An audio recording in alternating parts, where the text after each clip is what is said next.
Hello అందరికీ welcome back to our channel. ఈరోజు ఒక గమ్మత్తు జరిగింది. ఏంటంటే నేను ఇడ్లీ రవ్వ అనుకొని ఉప్మా రవ్వ నానబెట్టేసాను అనమాట. అంటే గ్లాస్కి 3 గ్లాసెస్ నానబెడతాను నేను రవ్వ. అలా అనుకొని నాకు తెలియలేదు. ఎప్పుడు నార్మల్గా నేను తెచ్చుకున్న వెంటనే ఉంటుంది కదా అందమైన తీసుకొచ్చి ఇడ్లీ రవ్వ అని చెప్పేసి ఒక దగ్గర పెట్టుకుంటాను, ఉప్మా రవ్వ అని ఒక దగ్గర పెట్టుకుంటాను. ఇప్పటికొచ్చి ఎప్పుడు అలా జరగలేదు, ఎందుకంటే అంత కన్ఫ్యూజన్ అవును.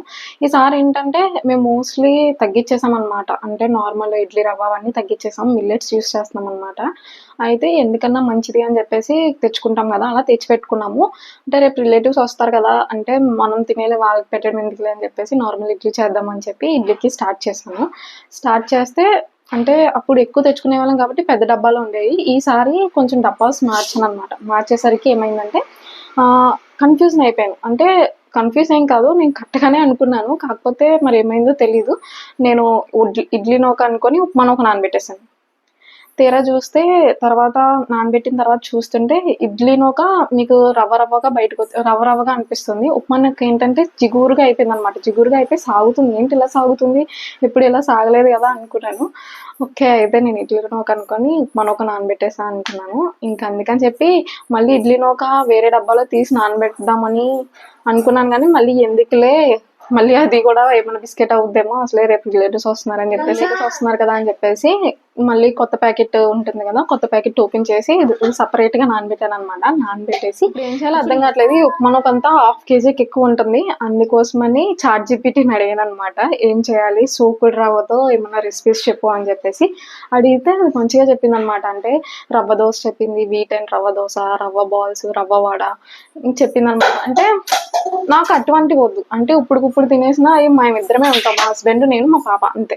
మేము ముగ్గురు ఇప్పుడు నైట్ టైం అంత తెలియము కదా, చాలా ఎక్కువైపోతుంది. అందుకోసం అని చెప్పి నాకు అవద్దు, నాకు స్నాక్ ఐటెం కావాలి, అంటే స్టోర్ చేసుకునే వాళ్ళు చిప్స్ కావాలని చెప్పేసి మళ్ళీ పెట్టాను అనమాట. పెడితే అది నాకు లిస్ట్ పంపించింది.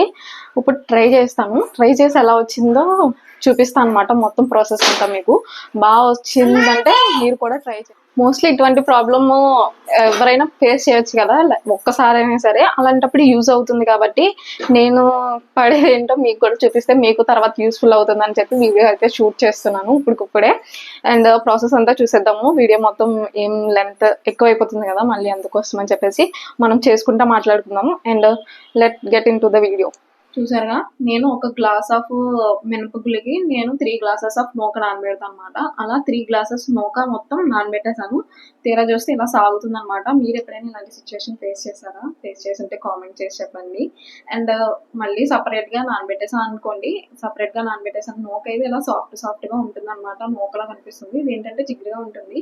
సరే అని చెప్పేసి ఫస్ట్ అయితే ఒక స్ట్రైనర్లో క్లాత్ వేసేసుకొని నూక మొత్తం వడకెట్టేసాను అనమాట. వడకెట్టేసి నీట్గా కడిగేసిన తర్వాత మొత్తం అసలు ఎక్సెస్ వాటర్ ఏం లేకుండా పిండేసాను అనమాట. గట్టిగా పట్టుకొని పిండేసిన తర్వాత ఒక 5 మినిట్స్ పాటు అలాగే వదిలేస్తే ఇంకా ఏమైనా ఎక్సెస్ వాటర్ ఏమైనా ఉంటే దిగిపోతుంది కదా అని చెప్పేసి అలా చేశాను అనమాట. అండ్ ఈ లోపు నాకు చాట్ జీపీటీలో ఇచ్చిన రెసిపీస్ ట్రై చేస్తున్నా.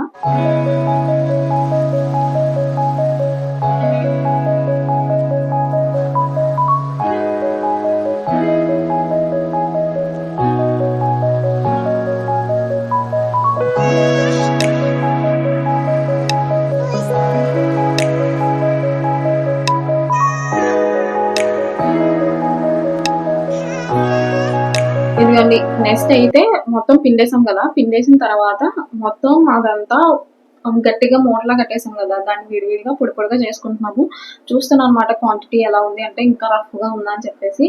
ఓకే, నాకు కొంచెం ఇంకా రఫ్గా అనిపించింది, అందుకోసం మిక్సీలో అయితే చేసుకున్నాను అనమాట. కొంచెం మెత్తగా అవుతుంది కదా, నూకలా అంటే అవ్వదు, ఎందుకంటే అది ఆల్రెడీ నానబెట్టేసాం కాబట్టి ఇంకా ఫుల్ ఫైన్ పౌడర్ లాగా అయితే అవ్వదు కదా, అందుకోసమని కొంచెం మిక్సీ పెట్టుకున్నాను అనమాట. ఇంక వాటర్ అయితే ఏమీ లేదు, ఒక 3 పల్సెస్ అలా ఇచ్చాను, కానీ గట్టిగా పట్టేస్తుంది. అందుకోసమని ఓకే ఎనఫ్ అని చెప్పేసి ఇంకా తీసిన తర్వాత నేను 4 గ్లాసెస్ ఆఫ్ ఇది రైస్ రవ్వ ఉంటుంది కదా, రైస్ ఫ్లోర్ వేసాము. Rice flour and 4 spoons of గోధుమ పిండి వేసి సాల్ట్, కారం, జీలకర్ర ఇవన్నీ వేసేసి మళ్ళీ కొంచెం కొంచెంగా వాటర్ వేసుకుంటూ చపాతీ ఉంటుంది కదా, చపాతీ ముద్దలా ఉంటుంది కదా, అలా కలుపుకోవాలన్నమాట. కాకపోతే కొంచెం గట్టిగా కలుపుకోవాలి. ఇక్కడ ప్రాబ్లం ఏంటంటే రవ్వ కదా, రవ్వ అయ్యేసరికి ఏంటంటే మనం ఎంత వాటర్ వేస్తున్నా అది అబ్జర్వ్ చేసేస్తుంది అండ్ త్వరగా డ్రై అయిపోతుంది అనమాట. నాకు అనుకున్నంత కన్నా కొంచెం వాటర్ ఎక్కువే పడింది. అసలైతే నేను పడదేమో అనుకున్నాను గానీ, వాటర్ గట్టిగానే పీల్చింది. సో, ఎక్కువే పడిందనమాట వాటరు. నేను క్వాంటిటీ అయితే అంత పర్టిక్యులర్‌గా చెప్పలేను. మీకు తెలుస్తుంది కదా! మొత్తం చేసుకునేటప్పుడు. అండ్ అది తడ అంతా ఆరిపోకుండా కొంచెం ఒక క్లాత్‌ని తడిపేసి, ఆ వెట్ క్లాత్‌ని దాని మీద మూయండి. మూసిన తర్వాత కొంచెం గోధుమ పిండిలో ముంచుకొని ఇలా ప్లెయిన్ చపాతీలా చేసుకోవాలనమాట. ప్లెయిన్ చపాతీలా చేసుకొని, పిజ్జా కటర్ ఆర్ నైఫ్ ఉంటుంది కదా! నైఫ్‌తో ఇలా కట్ చేసుకోండి మీకు నచ్చిన షేప్స్‌లో. ఆర్ లేదంటే గ్లాస్ పెట్టి రౌండ్‌గా కట్ చేస్తారు కదా! అలా చేసుకున్నా పర్లేదు. నాకు త్వరగా అయిపోవాలని చెప్పేసి నేను ఇలా చేస్తున్నాను. అండ్ లో టు మీడియం ఫ్లేమ్‌లో అడ్జస్ట్ చేసుకుంటూ ఫ్రై చేసుకోండి. అండ్ ట్రస్ట్ మీ అస్సలు కొంచెం అంటే కొంచెం కూడా ఆయిల్ ఏమీ పీల్చలేదనమాట. చాలా బాగా వచ్చాయి. అండ్ చాలా గుల్లగా వచ్చాయి. చాలా క్రిస్పీగా కూడా ఉన్నాయి. పిల్లలు కూడా చాలా ఇష్టంగా తింటారు. ఇఫ్ ఇన్ కేస్ ఎవరికైనా ఇంట్రెస్ట్ ఉంటే అదంతా అయిపోయిన తర్వాత పైన సాల్ట్, కారం కూడా స్ప్రింకిల్ చేసుకోండి. నేనైతే ఏం చేయలేదు. ఎందుకంటే మా పాప తింటుంది కదా! పైన కారం ఉంటే తనకి నోరు మండుతుందని చెప్పేసి నేనైతే ఏం చేయలేదనమాట. ఇగో కొంచెం మొత్తం ఫ్రై అయిపోయిన తర్వాత బ్రౌనిష్ కలర్‌లో వస్తుంది కదా! బ్రౌనిష్ కలర్‌లో వచ్చిన తర్వాత తీసి పక్కన పెట్టేసుకోండి. అంతే. అండ్ ఫుల్ చల్లారిపోయిన తర్వాత ఒక ఎయిర్ టైట్ కంటైనర్‌లో వేసి స్టోర్ చేసుకోండి. ఇంతే చాలా ఈజీ ప్రాసెస్. బట్ చాలా టేస్టీగా ఉంటాయి. అండ్ ఈవినింగ్ ఒక 7 డేస్ వరకు ఈజీగా వచ్చేస్తాయన్నమాట. నేను చేసిన క్వాంటిటీ అయితే. మేబీ కొంతమంది త్వరగా కూడా తినేయొచ్చు. నాకైతే ఈజీగా 7 డేస్ వస్తాయి. ఏదైనా తప్పు జరిగితే దాని నుంచి ఒకటి నేర్చుకుంటాం అంటారు కదా! అలాగా ఒకటి తప్పు చేసాం కాబట్టి దాన్ని వేస్ట్ చేయకుండా ఇలాగా టర్న్ అవుట్ చేసాము. మనం పాలు ఇరిగిపోతే పన్నీర్ ఎలా చేస్తామో ఇది కూడా అంతే. అండ్ ఇలా జరిగినప్పుడు మీరు ఏ రెసిపీ ఫాలో అవుతారో కామెంట్ చేసి చెప్పండి. నెక్స్ట్ టైం ఏమైనా జరిగితే అది కూడా ట్రై చేస్తా. వీడియో ఎంతవరకు చూసారంటే మీకు ఎంతో కొంత యూస్ఫుల్ అయ్యే ఉంటుంది కదా! So please do like, share and subscribe to my channel. అలాగే లైకే కదా అని చెప్పేసి వదిలేయొద్దు.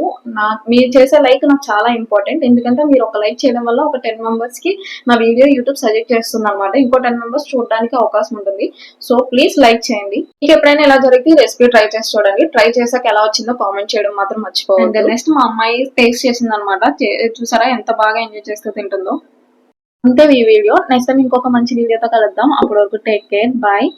సబ్స్క్రైబ్ చేసుకోలేని ఉంటే సబ్స్క్రైబ్ చేసుకోండి. మర్చిపోవద్దు.